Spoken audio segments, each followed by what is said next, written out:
All right, so this board is exactly 96 inches long, which is 8 feet. And we've got 4 of these boards, and we're using a half of each board for 1 step, so that's 8 steps. That's what we need. So I'm going to start off by cutting it in half to make it easy to work with, and then we'll cut 2-foot sections of all 4 boards, and then we'll treat the ends of them, and then they can dry out a little bit, and then we'll work on getting them stuck together. All right, so we're going to be using our cross square. We just line it up under the 4-foot mark, and we're going to draw our line with our pencil. And get this drill out of the way, or this measuring tape out of the way. So that's our mark. And then I'm going to put on my mask. I'm using gloves because, again, I don't want to touch this wood unless I have to. So just going to put on gloves. Normally I wouldn't use gloves with power tools. It's kind of not a great idea. But in this case, I'd rather use them and be careful. So put our mask on. I've already got my safety glasses on, so that's important. I see a lot of videos on YouTube, people not wearing safety glasses. I think that's dumb. So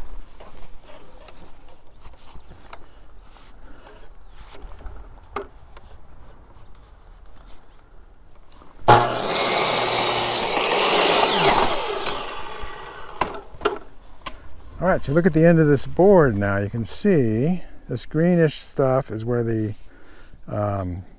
pressure treating chemical went in to protect the wood. So it's called pressure treated because they put it in a locked container and put high pressure on it to force liquid into the wood. But this area here is not protected, so that's where we're going to be dipping in the wood preservative once we get them all cut. So anyway, I'll cut the rest of them, and then I'll show you how to do the wood preservative, and then we'll stick them together, and then we'll be that much closer to building our steps. All right, now that I cut one, I realize that you're cutting in the middle, they both kind of fall to each side. That's not that great, so I set up this little support over here. So I've got my other work table, and I got one of the ones I cut already, and then I'm just supporting the wood over here. Then I'll just cut 2-foot lengths off the end, then it'll be a lot more straightforward. So that's already improving things.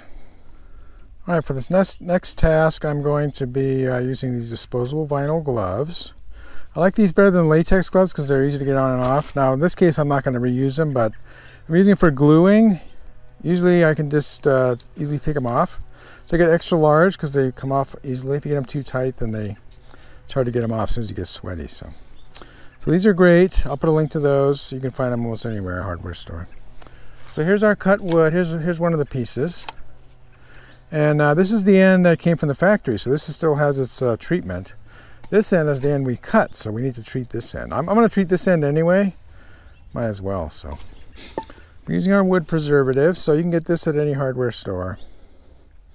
And it's got copper. The main thing is copper naphthenate. So that's I think that's flammable. So let's see. Naphthenate is like petroleum. So that just helps it soak into the wood. So this is a dark brown because I used it for another project, but usually it's just green colored, which is fine. So we'll just pour a little bit in there. We can always add some more if we need it. So we'll take this cut end and we'll dip it in here. Let it soak for a few seconds, maybe 15 seconds. Take it out and let it drip on this little tray here. We'll take a look, and there's our treated end. So like I said, we're going to go ahead and treat the other end anyway. We're not going to be touching these boards again, so we may as well get them as resistant as possible to rotting. So any wood's going to rot eventually, but so we'll toss these over to the side. I'll keep them in order, and then I'll keep them in order, and then as I get through with all 16 of them, I'll start taking the ones I did start with and start gluing them together. So, all right, so we treated the ends of all our boards. So now we're going to got some leftovers. We're going to pour it back in the bottle so we use it for the next project. Now it's time to glue these together. Alright, so the next step is gluing the boards together. So this is our gluing station. I got rid of the chop saw. We're not using it anymore today. And we got our two boards here that we're going to glue together. So we're going to use this, showed before, this liquid nail subfloor deck because it's good for wet and frozen lumber. So like I said before, the boards I just bought today, the 404s I bought today, are still wet because these have been out since last fall, so they're dried out. But half of them are wet, so this will bond a lot better. Plus, it works at low temperatures. So first we need to do is open up this container. So we pull out our caulking gun, and then we use this little chopper window here. So we chop off the end of this. So that snips it off. Now there's an opening, but now this is still sealed down at the bottom here. So then we use our poker. So there's a poker here. You poke that down into the end of the nozzle, and that breaks the seal. So, all right. So then we put that away, and we pull this out again all the way, and then we put this in our caulking gun. In there. Okay. So then we start using our trigger until it engages. Okay. All right, so we're just going to put a bead of construction adhesive on one of these, and then we'll put them together, and then we'll clamp them, and then we'll screw them so they stick together while they're drying. So I'm going to put on this one. Just use a zigzag pattern, get some better coverage. Don't need too much, but we want it to stick together. So. All right, then you release the pressure by pushing this little button on the end so that it doesn't keep gooping out in between trigger pulls.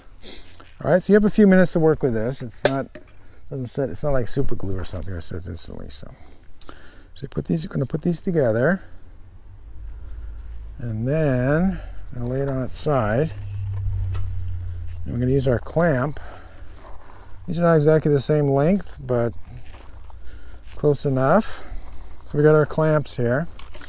So if you release our clamp, and then we're going to tighten it up like this, again using a trigger. It's going to hold it together while we put our screws in. So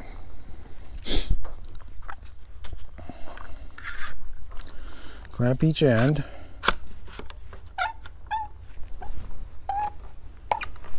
All right. Oops. All right, so this is clamped together now. Now we want to use our screws and do toe screwing. We're going to screw it at an angle so it goes from this board into this board.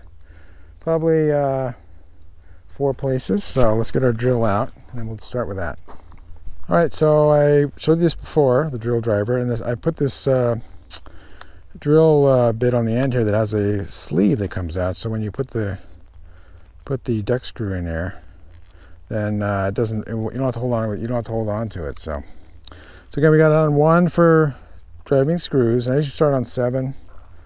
We'll start one in the middle. Let's see, 1. So we're gonna do 4. So we don't want to go start in the middle. We want to go. I'll just do this one first. So you put it at an angle. You want to get at least an inch of wood on this one.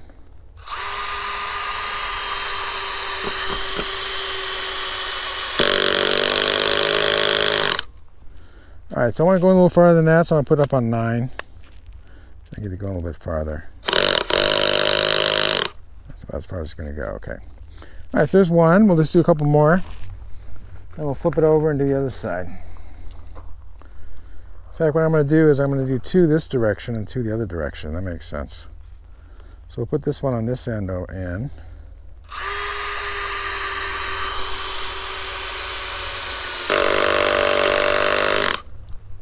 Okay, and then we'll do 2 from the other opposite direction.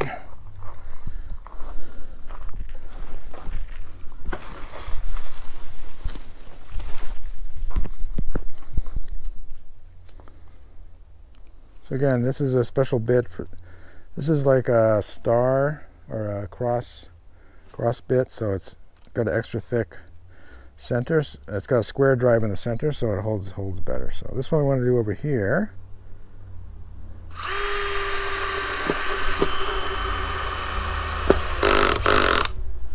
And this one is this one. So.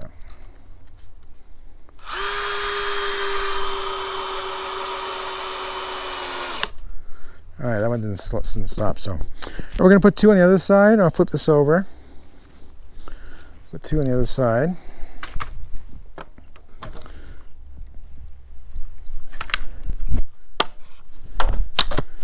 Probably dump the clamps now. It's already clamped. It's already screwed. So we'll just, I don't think we need to put clamps on. We don't need to put the clamps back on because it's going to stay together on its own now. So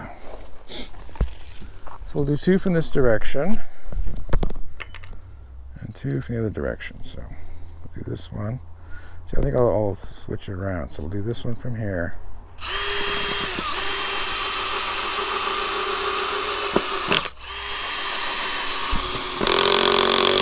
All right, so this wood is harder, so I have to crease the clutch. There. So again, you can just adjust this clutch, whatever you need to drive your screw to the depth that you want it to end up at. All right, so here's one of our risers. It's called a riser. Ready to go. We're just going to leave it out on the ground overnight. And it's going to get down in the 30s out here, but this construction adhesive will work down to 20 degrees. So I don't want to put them in the garage because this stuff is smelly. So we're going to leave it outside. It's going to be outside from now on anyway, so may as well get used to it. Another little trick of the trade, when you're done for the day, use a 4-inch nail and drive it in the end of this nozzle to close off the end. So that'll help keep this from drying out. Now, it's going to work for maybe a few weeks. I don't know. It'll certainly work for the next day. You can still use this, but if you come back 6 months later, this is going to be dried out no matter what you do. So you have to get a new one. Just a little trick of the trade. Save some construction adhesive for the next day. All right, all 8 risers are done. And one important thing to do after you're all done handling pressure treated wood or that wood rot preventative liquid, you want to make sure you wash your hands really well. So wash your hands, wash your wrists, spend at least, sing the ABC song, just like you're washing your hands for COVID. So that's really important because you don't want to be eating that. It's not good for you. So the risers are going to be fine overnight. They're just going to cure by tomorrow, and then we'll try installing them up on the hill up there. And we'll be doing some digging to get them in place, and then we'll figure out where they go, and then we'll go ahead and drill the holes for the rebar. So we have time tonight to cut the rebar, so we're going to do that next. Rebar, salvaged from a patio about 20 years ago, so it's kind of rusted, but it'll work for our project. And I'm going to be using our Rage Evolution chop saw. It's a multi-saw, but I only use it for cutting metal. And I've got my Diablo metal cutting blade in here. And it'll cut pipe, so I think it should be able to cut this 1/2-inch rebar. I'll just go slow, and it should be lots of sparks. It'll be exciting. So we have 16 lengths to cut, 16 inches each. So we're gonna, I'll cut one, and then I'll turn on the time lapse. Oh, and when we're done, we're going to be cleaning up the ends with this wire wheel. So that always makes sense. Protect yourself from getting cut by a sharp end, since we're going to be using this, driving it into the ground for our project. So now, before we start cutting, we're going to talk about safety equipment. So I'm using a face shield. Hot metal can be flying, so you definitely want to use a face shield. I'm going to be using hearing protection. It's going to be noisy, so I like to use that. I'm going to be wearing long sleeves and gloves. Normally, when I work with power tools, I don't want to use long sleeves or gloves because it gets snagged, but I think the hot metal is dangerous enough that I'm going to be using this instead. So this is a pigskin glove. It's nice and sturdy. Seems to work really well for me. So, all right, first we're going to measure. We're 16 inches. It doesn't have to be exact, so I'll just close. And we'll lock the rebar into the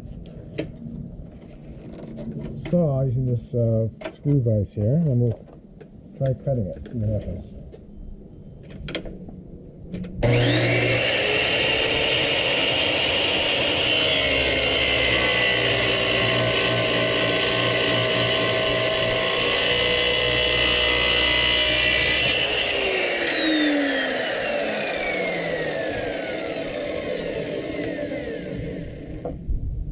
worked really well. Look at that nice clean cut. So, okay, we're going to be cleaning it up on the wire wheel, but that's a good start. All right, let's go ahead and just get the wire wheel set up, and then we'll finish up this project. All right, for this, I'm just going to use a face shield. I'm not going to use hearing protection. It's not that noisy. Put my face shield on. Start up the wire wheel. And I'm just going to clean up the cut ends. So.